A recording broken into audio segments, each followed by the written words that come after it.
Cardiopulmonary resuscitation, CPR, and rescue breathing are two forms of life-saving that help keep blood and oxygen flowing until emergency services arrive to help resuscitate a victim. I'm an EMT in the states of Missouri and Nebraska, and I think that having a background knowledge of CPR is very helpful in case of an emergency. Today we're going to go over 3 types of CPR, the type to do on an adult, child, and an infant. We're also going to go over rescue breathing for those as well. The first step in any situation, if you come across an unconscious victim, is to shake and shout. You're going to grab the victim's shoulders here, shake them and say, "Are you okay? Are you okay?" On an infant, you're also going to tickle the feet to see if you get a response. If there is no response, you need to immediately call 911. When you call 911, you need to tell them the relative age and gender of the victim.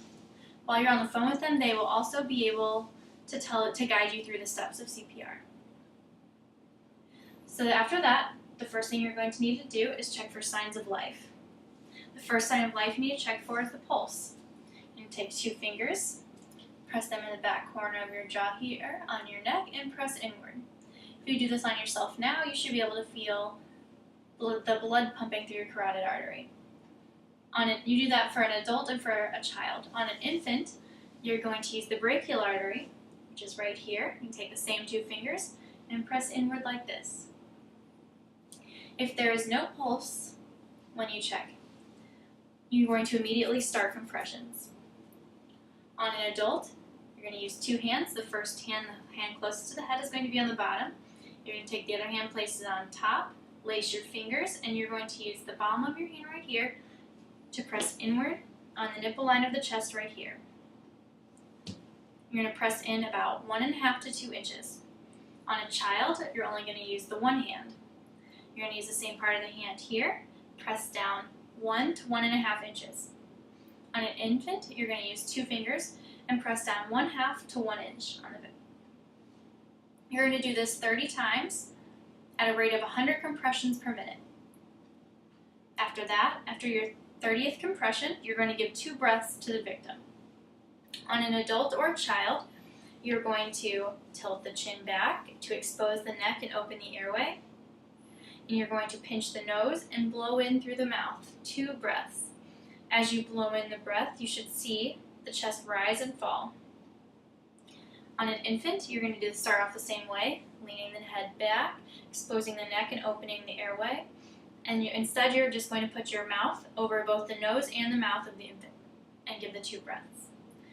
After the 2 breaths, you're going to continue the compressions. And you're going to do the cycle of 30 compressions to 2 breaths until emergency services arrives to help you resuscitate. Now, if we go back to the beginning, if you assess the pulse and you do have a pulse on the individual, you're next going to check for breathing.